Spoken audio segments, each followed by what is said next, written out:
Bonjour à tous, ravi de vous retrouver dans Smart Job, votre rendez-vous emploi RH Management, débat, analyse, expertise et vos rubriques habituelles. Évidemment, bien dans son job, on parle de l'accompagnement des personnes en situation de handicap au travail. Comment faire ? Beaucoup de pédagogie, on va en parler avec Clara Mine-Garros. Elle est fondatrice de Move Intelligent ou Move Intelligent, comme vous voulez, elle est notre invitée. Le grand entretien, Pierre-Lucien Brun, il est le DRH de Saint-Gobain Distribution Bâtiment France, avec un vaste programme d'accompagnement et de formation des managers. Il va nous en faire le bilan sur notre plateau dans le cercle RH. Et puis le livre de Smart Job, quitter son job et négocier son départ. Ah oui, ça c'est un sujet un peu épineux. On en parlera avec Valérie Duef-Ruff, avocate en droit du travail et auteur justement d'un livre passionnant sur ce sujet. Voilà le programme. Tout de suite, c'est bien dans son job.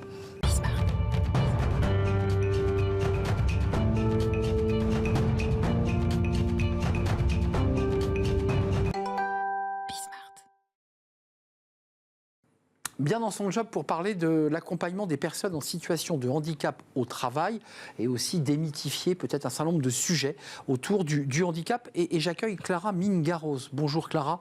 Bonjour. Vous êtes fondatrice de Move Intelligent ou Move Intelligent ? Comment vous dites ? Vous choisissez. Moi, je dis Move Intelligent, mais comme vous préférez. Eh ben, je vais partir avec vous sur Move Intelligent. D'abord, quelques mots sur votre parcours. Vous êtes entrepreneuse, chef d'entreprise, et on va parler de votre entreprise. Mais vous avez découvert votre handicap, vous êtes en situation de handicap invisible, alors que vous étiez en formation, en STAPS, c'est-à-dire sport, et que vous aviez ignoré jusqu'à vos 25 ans votre situation de personne en situation de handicap. C'est absolument dingue. Oui, c'est vrai que c'est assez étonnant quand on parle du handicap. En fait, il y a 80% des handicaps qui sont invisibles et très souvent, les handicaps ils sont invisibles aussi pour les personnes porteuses elles-mêmes de handicap. Donc moi, j'ai un handicap de naissance et que j'aurai toute ma vie. Donc j'ai rencontré des difficultés. Et ce qui est intéressant, c'est que j'ai compris qu'en fait, on pouvait compenser les situations de handicap et que j'étais pas obligée de surcompenser en permanence et qu'il y avait des outils qui pouvaient nous permettre en fait d'adapter notamment nos conditions de travail. Alors, plusieurs mots et racontez-nous votre aventure entrepreneuriale parce que vous avez quitté le monde de l'enseignement pour créer Move Intelligent, entreprise 100% dédiée à l'accompagnement et au travail et à l'accompagnement des personnes en situation de handicap. Qu'est-ce que vous faites ? De la pédagogie, des serious games, des jeux ? Vous cassez les codes ?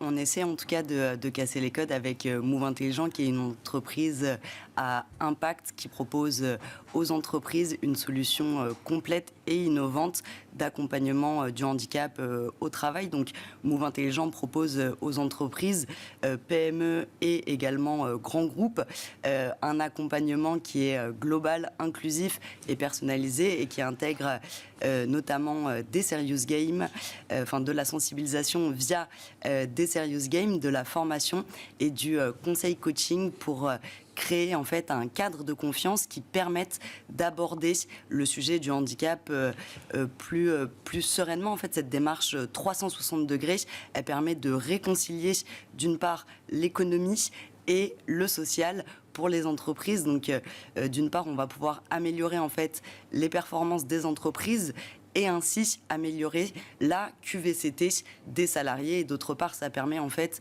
de développer durablement une politique handicap qui sera bénéfique à l'ensemble des collaborateurs. Alors vous êtes venu avec des Lego, c'est un clin d'œil, mais en même temps c'est aussi la pédagogie Move Intelligent, c'est-à-dire utiliser tous les outils. C'est quoi ces petits Lego là qui sont devant vous ? Alors, ces petits Lego, il y a une double histoire. Il y a une de nos actions de sensibilisation qui intègre des serious games où on utilise des Lego. Et en fait, aujourd'hui, j'avais envie de vous parler d'un autre serious game, d'une solution qui s'appelle les Handy Days, qui est un produit qui est physique et digital. Donc, c'est une solution Figital qui sera présentée cette année à Vivatech.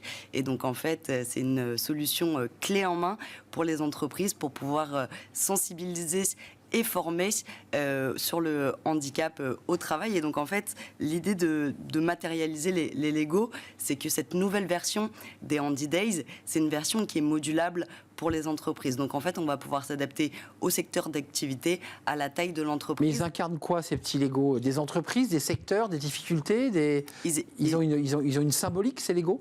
Alors ils ont une symbolique qui est déjà le jeu, le fait que ça soit ludique. Qu'on s'amuse pour parler de ce sujet. Qu'on s'amuse. En fait, le sujet du handicap, c'est pas forcément le sujet le plus sexy. Et donc l'idée aujourd'hui, c'est de pouvoir capter l'attention avec des serious games. Donc juste pour le rappeler, les serious games, c'est des jeux ludiques avec une finalité sérieuse. Donc en fait, les Lego, quand on voit des Lego, on se dit oui, c'est pourquoi faire, c'est un jeu. Donc nous, on joue avec des Lego en entreprise, avec des personnes qui sont en costume, cravate, etc.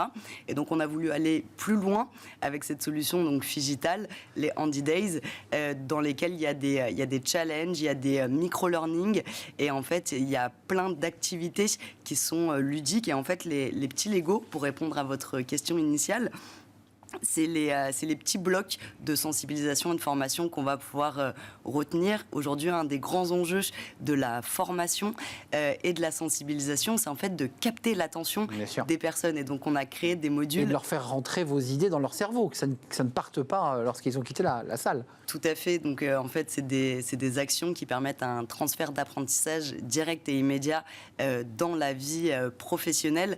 Et donc, l'idée, c'est de s'amuser et de pouvoir changer son comportement en entreprise pour plus d'inclusion. Alors, votre société est jeune, mais vous aurez bientôt les résultats aussi, parce qu'on verra peut-être la capacité qu'ont les entreprises à embaucher un plus grand nombre de personnes en situation de handicap, visibles ou invisibles. Merci. Je rappelle que votre entreprise a déjà formé 8000 collaborateurs à ces enjeux, pour démythifier, pour en parler librement aussi, parce que c'est aussi l'objet. Merci Clara Mingaros, fondatrice de Move Intelligent. J'ai donc choisi mon camp, je le dirais en français, une entreprise dédiée au handicap et au travail. Merci d'être venu nous rendre visite, c'est un vrai plaisir. On tourne une page et c'est le cercle RH. Aujourd'hui, un grand entretien avec le DRH de Saint-Gobain Distribution Bâtiment France. C'est une entreprise évidemment de commerce, puisque ceux qui vont acheter des matériaux poussent la porte de Saint-Gobain ou utilisent les matériaux Saint-Gobain, avec un vaste plan pour accompagner, former les managers. Ils sont très nombreux et on va faire le point avec son DRH Pierre-Lucien Brun. Il est notre invité.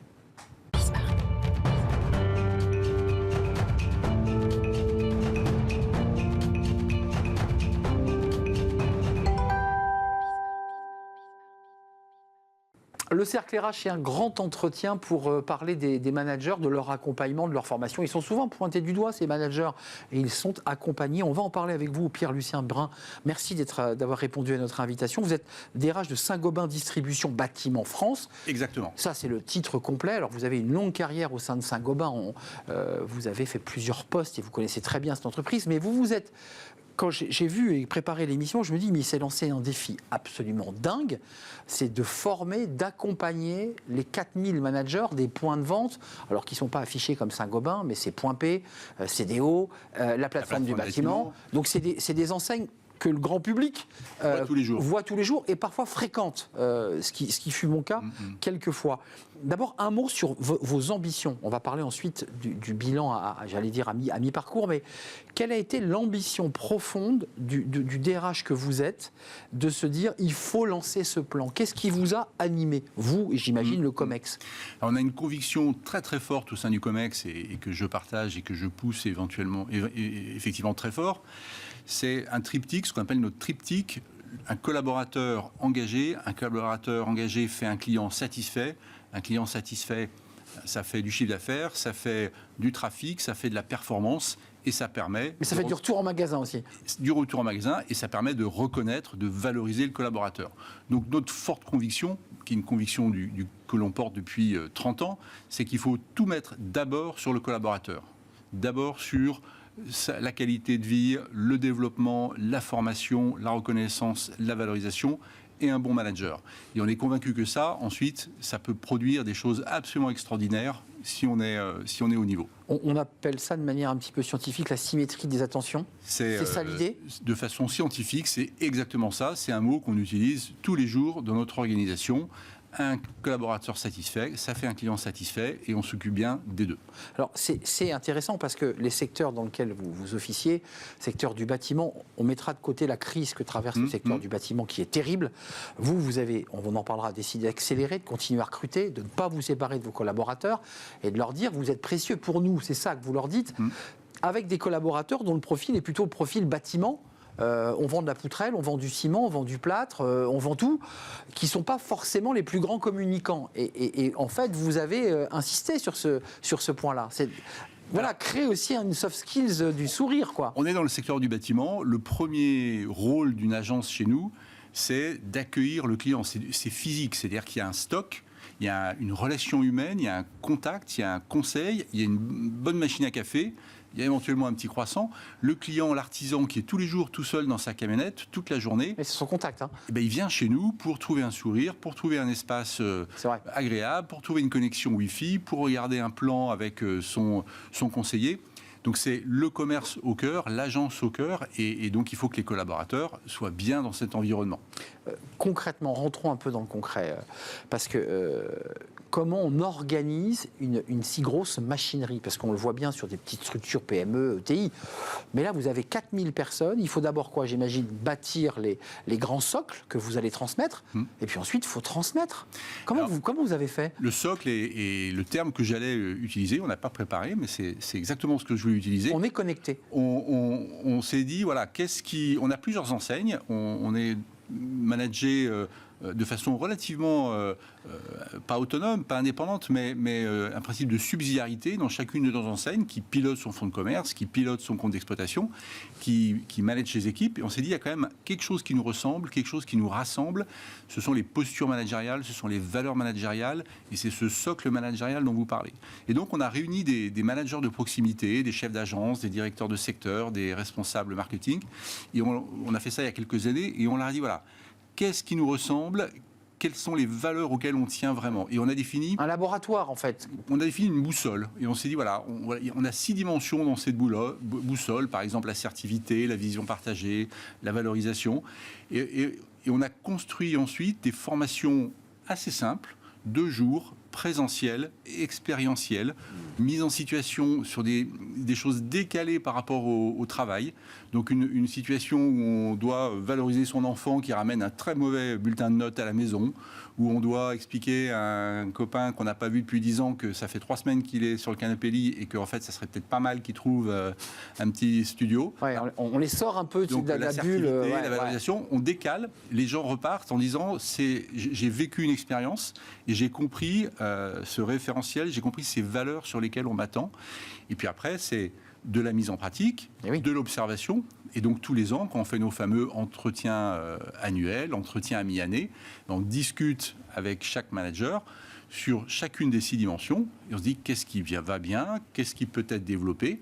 Et puis là, on a des formations complémentaires. Pierre-Lucien Brun, il y a quand même un sujet intéressant, c'est aussi les retombées commerciales. Alors, je mets de côté une nouvelle fois l'enjeu crise, où évidemment les artisans vont moins chercher de matières premières parce qu'on construit moins, mais quels sont les premiers retours des clients? Est-ce qu'ils vous disent, en 6 mois, en 1 an, en 2 ans, je trouve que la boîte, elle a changé, qu'on m'accueille plus de la même manière, que c'est mieux? Est-ce que vous avez des retours? Il y a une chose qu'on regarde comme le lait sur le feu, c'est le lien entre le NPS collaborateur et le NPS client. On mesure tous les ans par une enquête sur nos 22 000 collaborateurs le NPS collaborateur. 86%. Alors, c'est pas un parti politique, le NPS, c'est un vieux parti. Le NPS, non, le NPS collaborateur, le INPS. Le INPS. 86% des équipes répondent, c'est colossal. Ils répondent sur plein de questions, sur la qualité du management, sur l'accompagnement managérial, et puis on mesure tous les mois, tous les trimestres, le NPS client. Quand on regarde ça sur des longues séries et puis sur des masses un peu importantes, c'est absolument fascinant de voir qu'un endroit où le NPS collaborateur est bon, c'est très rare que le NPS client soit mauvais. Oui.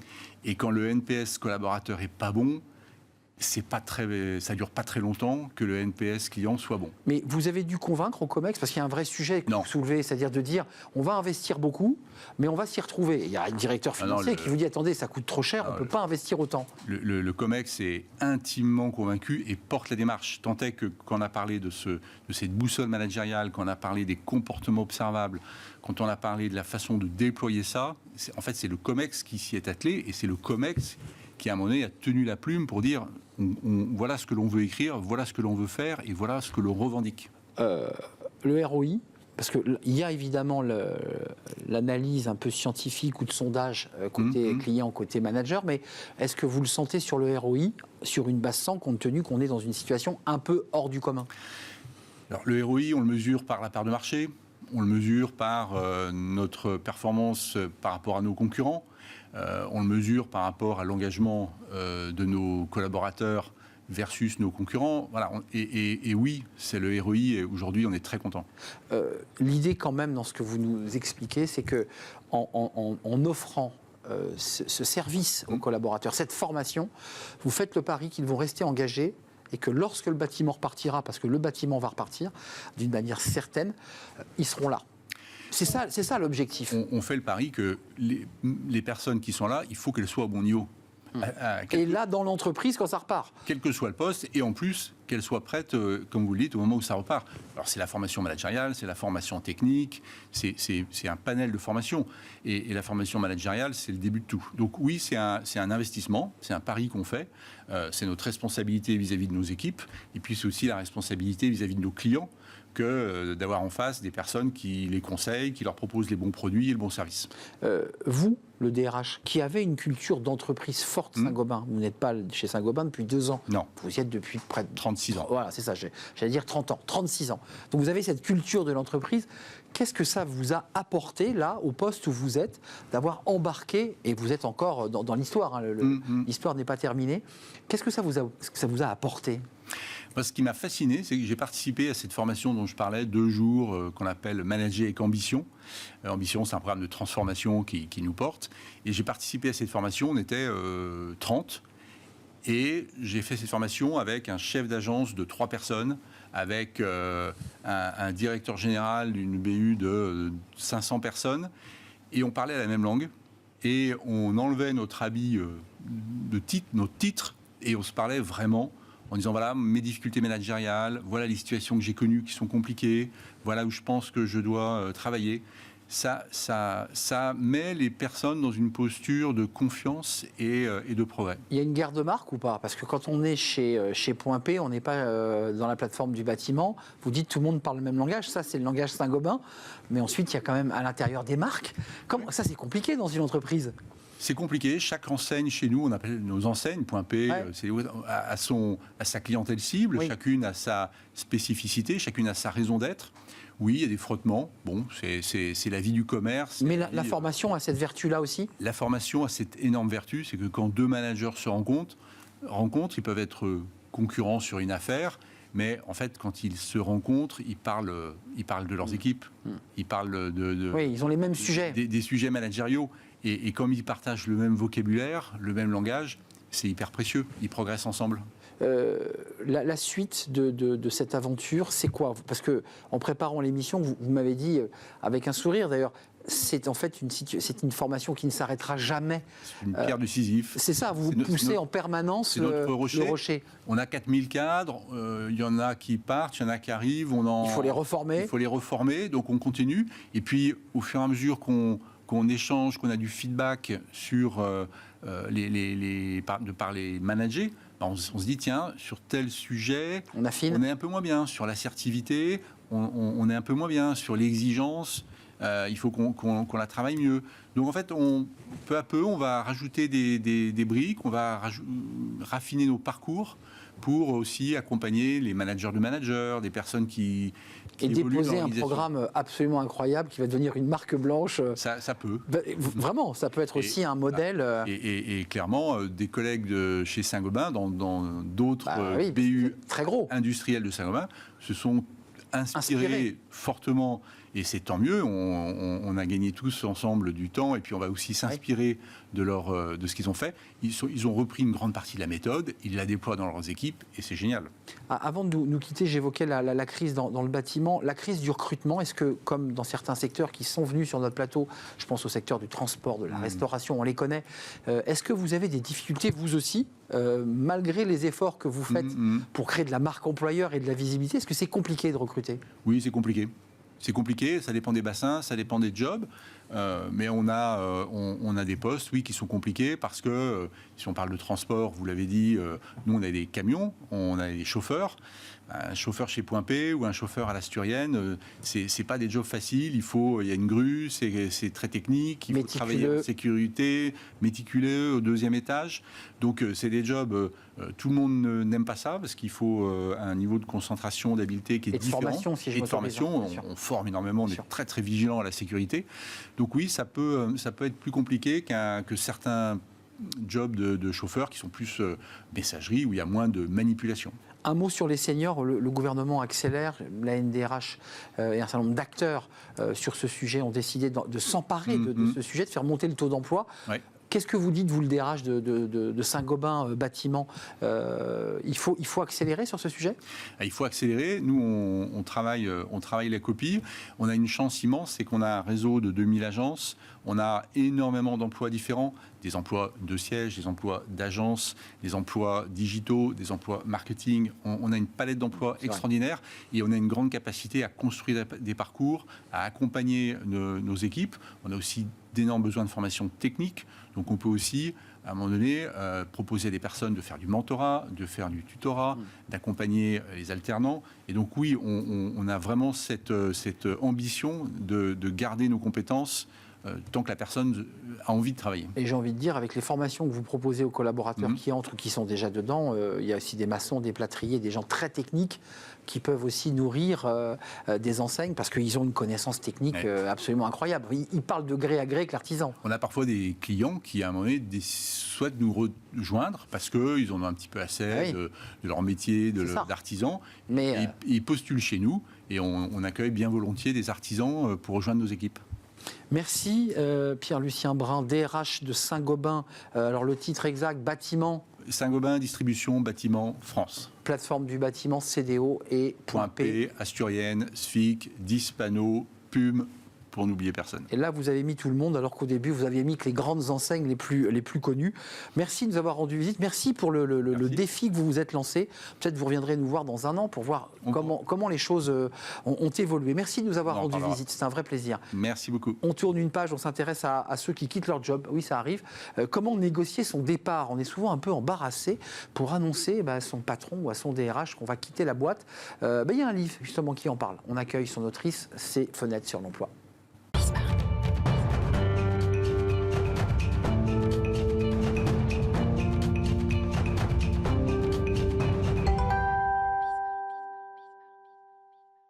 Le livre de Smart Job avec un sujet qu'on a tous vécu si on a un tout petit peu d'expérience, quitter son job et négocier son départ, écrit par Valérie Duef-Ruff qui est notre invitée. Bonjour Valérie. Bonjour. Merci de nous faire le plaisir d'être sur le plateau. Préface d'Hervé Baumelard qui était notre invité il y a quelques semaines, qui lui-même sortait un livre dont il est venu nous parler sur le plateau. Édition Erol, oui. Avec un sujet, alors vous êtes avocate en droit du travail, spécialiste de ces sujets, vous êtes venu nous en parler. C'est quitter votre job pour en faire une occasion de prendre en main sa carrière. C'est en 4e de couve. C'est quoi l'idée? C'est je quitte mon job parce que ça va me donner un nouveau virage, un nouvel élan de vie, parce que parfois on quitte son job et on n'a pas le choix. Oui. C'est quoi qu'est-ce qui a fait que vous avez décidé de vous intéresser à ce sujet?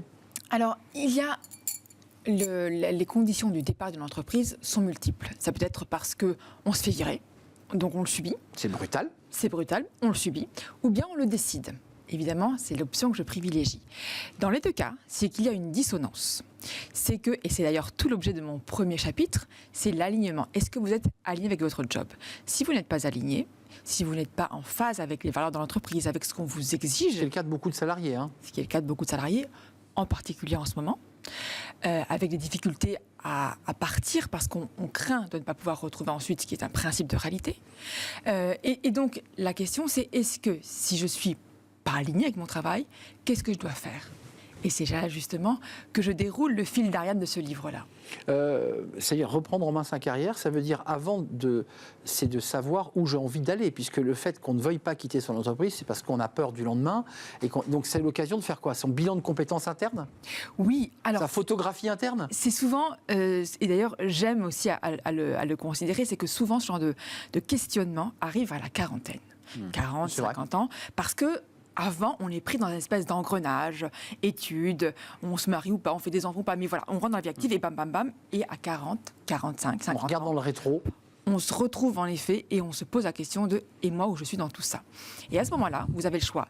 En effet, et souvent, ça arrive à l'occasion d'une rupture. Donc, on le subit ou bien on sent qu'on ne va pas bien, une rupture parfois de santé, c'est-à-dire on peut avoir un burn-out, un AVC, et là, on se remet soi au centre de l'échiquier et on se demande où on a envie d'aller. Ça, c'est la partie, je dirais, amont et très intime, mais ensuite, il y a une partie très concrète, c'est un bureau avec un interlocuteur avec lequel je vais décider donc de négocier.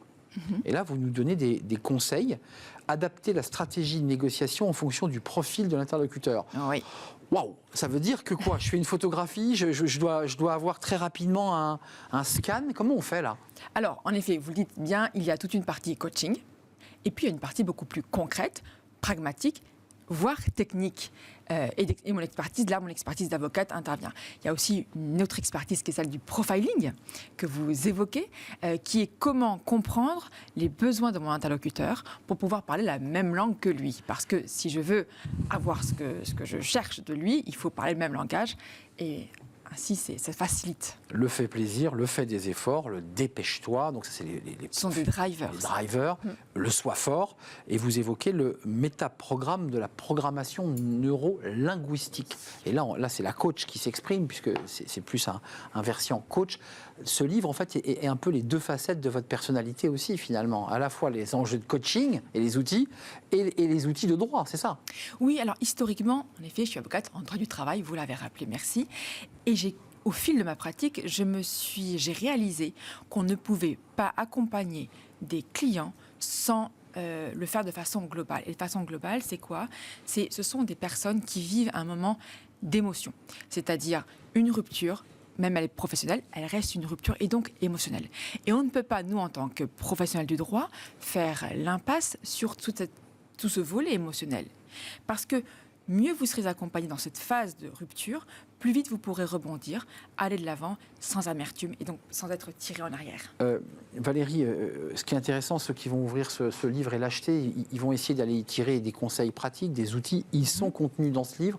Quels conseils vous donnez? D'abord, la base, c'est quand même d'oser aller négocier, parce que moi j'ai des amis, des proches qui avaient des difficultés, donc n'osaient même pas négocier, démissionnaient en disant je vais démissionner, ce sera plus simple. Vous nous dites quand même, allez négocier.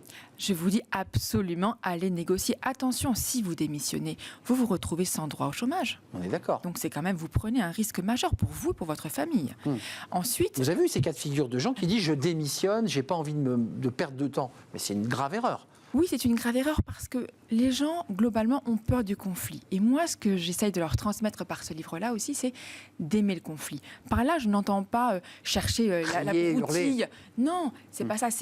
Il y a un différent. En fait, les relations interpersonnelles sont faites de différents. Et un conflit, ce n'est rien qu'une posture, une position différente entre deux personnes, mais qui, par le langage, se règle. Et si vous respectez la forme, le fond ne pose pas de difficulté.